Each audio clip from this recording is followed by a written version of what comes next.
Paaiškinsiu, kaip veikia ir kokia yra struktūra Ads Managerio arba reklamos tvarkytuvės.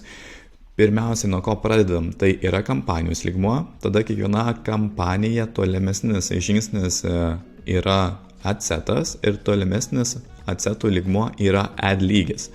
Tai kad lengviau ir paprasčiau būtų jums suprasti, tai kampanijos lygmenyje mes pasirinkame tikslą, kokį norime pasiekti.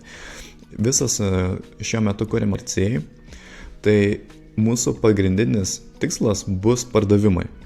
Praktinę užduotį netrukus parodysiu, kaip tai padaryti ir pasirinkti, bet pasirinkam tikslą sales arba pardavimai lietuviškai ir tuomet jau visi kiti žingsniai bus orientuoti į pardavimus ir pats Facebook algoritmas jau bus orientuotas rodyti reklamą tiems, kurie tikėtina, kad įsigys jūsų produktus. Tai pasirinkam kampaniją, tada reikia mums nustatyti ad setų lygmenį, kas yra ad setų lygmenyje nustatoma, tai yra auditorija ir per kokius placementus mes tai auditorijai rodysim reklamą. Nustačius auditoriją, nustačius per kur rodysim reklamą, Facebookas, Instagramas, tada yra feedas, story ir kiti formatai. Tada nustačius ad setų lygmenį susitvarkius, perėsime prie to, kaip viskas susidėti ir susitvarkyti. Ir tada ad lygis, lygmuo, reklamos. Per šį lygmenį mes nusistatome būtent, ką rodysim savo tikslinį auditorijai, kurią esame čia jau pasirinkę. Tai per ad lygį, ką mes pasidarome, tai pasikuriame patį vizualą, įsidedame, tai video formatas ar statinis baneris, tada yra visi kopijai ir mygtukai. Call in actionai, tai apsipirkti dabar, domina, užsiregistruoti ir panašiai. Tai va, perinam tada prie pačio Ads Managerio. Ir pirmiausia, tai kad būtume tame pačiame puslapyje, ką reikia pasidaryti, tai prieš tai buvusioje pamokoje parodžiau, kaip pasikurti ad accountą ir kaip save priskirti ir prisijungti, kad jau šitoje vietoje leistų jums pasirinkti savo ad accountą, kad, kaip ir minėjau, būtume tame pačiame puslapyje, tai ką reikėsim pasidaryti, tai irgi prieš tai video pamokoje yra nuoroda, kurioje turėtumėte būti, kurią pasirinkus iš karto galite atsidaryti ir matyti tokį vaizdą. Tai tada irgi, bet kokiu atveju papildomą nuorodą irgi patalpinsiu, kad nereikėtų vaikščioti. Tai iš karto pasirinkame settingus, tada all tools ir pasirinkame ad managerį. Jeigu kad ir kokia būtų klaida ir jums šitoje vietoje vieno iš 6 nerodytų Ads Managerio, lietuviškai reklamos tvarkytuvės, tada galite paeiti į apačią ir prie Advertise rodys Ads Managerį. Tai va, pasirinkus, jums rodys tokį vaizdą ir įsitikinkite, kad esate pasirinkę tinkamą savo verslo paskyrą ir ad accountą, kuris ką tik susikūrėte arba jau seniau turite.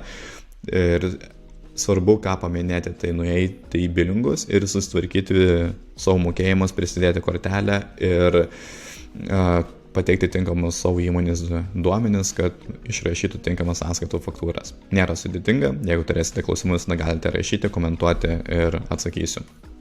Taip, tai perinant prie Ads Managerio struktūros ir valdymo, tai šiandien prasibėgsim tik struktūrą, jeigu vėlesni mokymai bus būtent kiekvieno žingsnių tikslesni paaiškinimai ir valdymas, bet dabar perinam prie elementariausio kampanijų sukūrimo. Kaip ir minėjau, viskas orientuota į pardavimus, tai orientuojamės ir pasirinkame kampaniją Sales. Pasirinkus Sales kampaniją, viskas priklauso nuo to, kiek daug patirties turite, bet pirmiausia, tai praseisim per visus nustatymus, kur daugiausiai jų yra. Pasirinkame Manual Sales Campaignas, tai atsidarė jau reklamos struktūros visas valdymas. Ką reikia jums jau iš pat pradžių paaiškinti, tai viršuje, kur yra folderio elementas, šitoje vietoje visada yra kampanija. Ir papildomai užsivadinti visada būtent šitoje vietoje, kokiai auditorijai mes rodysim reklamą. TOFU tai yra būtent šilta auditorija, MOFU pavyzdys. Čia būtų šilta auditorija ir tai yra karšta auditorija, BOFU. Tai pačiame marketinge yra naudojamos tokie trumpiniai, tokios savokos, tai TOFU tai yra top of funnel, tai pati marketingo viršūnė trikampio, tai viršus piltuvėlio, tada MOF yra vidurys piltuvėlio reklamos ir BOF yra visiškai apačia. TOFU šalta auditorija tai yra visi žmonės tie, kurie nieko apie jis nežino, MOFU yra tie, kurie jau pas jūs bent kartą yra svetainėje apsilankę, bet neapsipirkę, o BOFU yra tie, kurie jau bent kartą apsipirkę. Tai trumpai taip. Ir šitoje vietoje nusistatome, kaip ir sakiau, tikslą ir tada galima valdyti biudžetą. Jeigu pasirinkame Advantage Campaign biudžetą, kitaip seniau kaip žinoma CBO, tada jeigu visi nustatymai tinka, spaudžiame Next, atsidarius šitame lygmenyje irgi atsetų lygmuo, paaiškinsiu sekančioje pamokoje, kaip geriausiai užsivadinti, bet dažniausiai tai auditorija, kokia yra naudojama, tarkim, Broad Women's Lietuvos rinkoje. Tai šitas paaiškinsiu vėliau sekančiose pamokose. Ir, kaip sakiau, čia kategorija, atsetų lygmuo, kaip jį atskirti, lengviau ir paprasčiau, tai yra 4 kvadratėliai ir čia yra nustatoma jūsų auditorija. Tai kokiem žmonėm norite rodyti ir vietos, kuriuose vietose. Ir tada yra atsetų lygmuo, tai yra adli lygmuo, kur pavadinimas dažniausiai būna asociacija, kokia pirma kyla dedant turinį. Tai šitoje vietoje mes nusistatome Facebook puslapį, Instagram paskyrą ir pasirenkame, kokį turinį norime rodyti savo tiksliniai auditorijai, ką norime parduoti, kokie produktai. Tai va, tokia yra struktūra Ads Managerio.